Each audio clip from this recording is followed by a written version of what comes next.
Greetings, my lovelies. This is Blake here, and welcome to my review of The Hunger Games Mockingjay Part 2. So, I would not consider myself to be a passionate fan of the Hunger Games franchise, even though I'll definitely concede that they've all been solid flicks.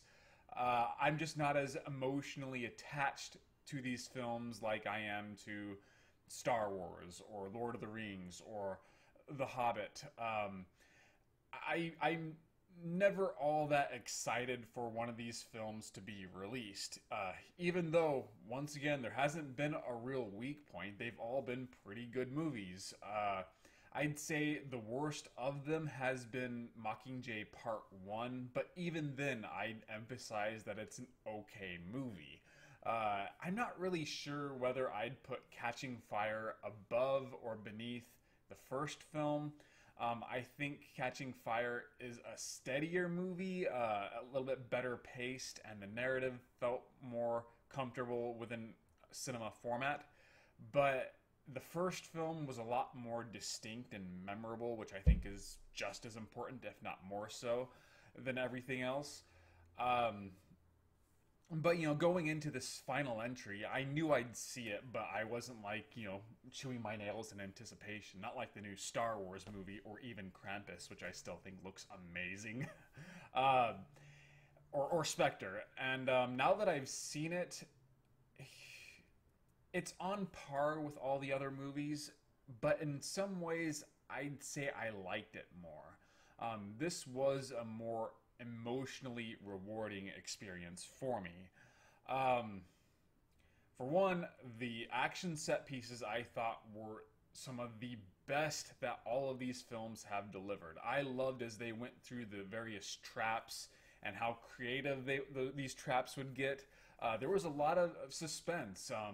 Even though most of the characters weren't really fleshed out per se, I thought the movie did a good job at making me care for them. Even the bit ones who don't really stand out as much. I did not want to see these people suffer or die. And this film has a mean streak, and that just made the death scenes, or just even the scenes where death is a distinct possibility, stand out more and leave a greater impact. In fact, the one scene that really got to me in a good way was when they're like in the sewers and these monsters attack them. That was actually at times very, I'm just going to say really intense, but occasionally it borderlined on outright scary. I think it's funny how both this and the Maze Runner Scorch Trials, they had those few scenes that actually managed to be more terrifying than most horror movies that get released. So that was really cool. The plot also went in some directions that I was not expecting, and I thought they executed it pretty well. There are some twists and turns that, in retrospect, they actually did foreshadow reasonably well. Furthermore, and in some ways this is the most important thing about why I liked Part 2 of Mockingjay, is they started to flesh out and develop the characters a lot better than what they've been doing in the previous films. Katniss, I liked her in the first movie and to a lesser extent the second movie, and I think Jennifer Lawrence has done a good job portraying her, but the first part of Mockingjay, it kind of revealed that this wasn't a great character, and it seemed like Jennifer Lawrence was getting bored portraying her. She just doesn't have much of a personality, and there just reaches a point where the angst starts to kind of loses its impact on the viewer. So I eventually began to see her as a human prop, and Peeta wasn't much better. But this film actually allows the characters to show more sides to their personalities. You get to see Katniss experience new emotions, and I liked how there were often consequences to her actions and how she reacts to realizing this. I just thought that she was a much more fully realized character in this movie. And Peeta, who I've never been a big fan of anyway, I kind of liked what they did with him. How he's been sort of brainwashed by the Capitol, and now is a danger to his allies, but seems to know this, and there's a big conflict there. And I thought this made him more interesting and more sympathetic. Gale, and I'm actually kind of impressed that I remember a lot of these names. I thought he was kind of worthless in the previous movies. He's just a pretty face, almost it seemed like, to cash in on the Twilight craze because there has to be a love triangle. But no, this film I thought utilized him very well too. And there are some moments where Liam Hemsworth, I believe his name is allowed to really act. Something I have not seen before in any of his movies. So that was something I really appreciated.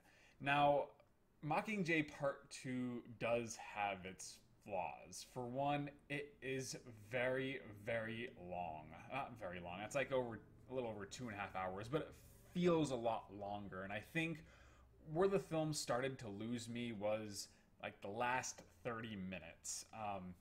There's a big climax scene, but it doesn't really seem like it's much of a climax in retrospect, even though it is a very powerful scene. But afterwards, it just seemed like the film, it was just a big epilogue. In a lot of ways, I was reminded of Return of the King, and if you remember that movie, that never seemed to want to end. You'd have like all these fake endings, and you'd be like, oh, it's finally over. And then a new scene would happen, and you're just like doing that over and over again, and you're eventually getting really impatient with the movie because it just does not want to conclude. And this suffers from that, even more so, I would say, because at least with Return of the King, some of the final scenes are very iconic within the book, so you sort of have to do them. I'm not really sure a better way they could have finished that movie. Here, though, it just, I don't know, maybe it's just because I haven't read the books, but I just kept thinking, okay, we really don't need this. I think it could have ended with, I'm just going to say, when a character is planting in a desolate location. I think that would have been an adequate ending, but no, they just gotta keep going, and it's like, it just kind of felt like it was dragging, and I started getting very impatient with the film. And that, in a way, almost makes me look back on the entire movie as being awkwardly paced. I don't know if that's true, though, because I never really experienced any kind of burnout until the finale, the last 30 minutes or so. But they really needed to do some editing and trimming down there. And I think in a lot of ways, even though I really did enjoy Mockingjay Part 2, it does represent a big problem with this franchise, in that it was designed to be a book, and it does not translate to film very well. In the first film's case, the problem was they spent like an hour and a half building up to the Hunger Games, and by the time they actually start, you're already starting to feel a little exhausted. But at the same time, if you cut out anything in that first half, you're losing a lot of what gives the film its identity. The crazy costumes, this strange and vast world. And in many ways, that's the appeal of this franchise, at least to me. But it also slows down the individual movies and makes it sort of awkwardly paced. And with Mockingjay, I felt like there was too much material. I'm talking about both part 1 and 2. There's too much material for a single film, but not enough material for 2 full films. And, at least The Hobbit kind of tried to add relevant material when it did the same thing for its trilogy. They added more stuff with Sauron, and so at least it tried in that area. But here, I don't know, there seemed like there was just a lot of scenes of people kind of staring off into nothing, a lot of filler, for lack of a better word. And I think Mockingjay Part 1 suffered a lot more because of this. I felt so much of that movie was just them trying to they were just setting up this film, and while there was a payoff, I still think they could have done it better.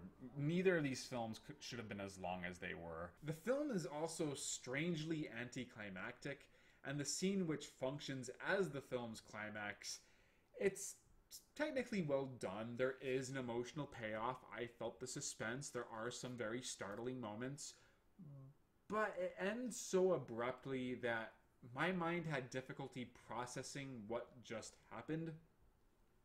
It begins with an infiltration and it's pretty tense, but then a character is suddenly present when they weren't there before, and you're wondering, well, why is she here? How did she get here that quickly?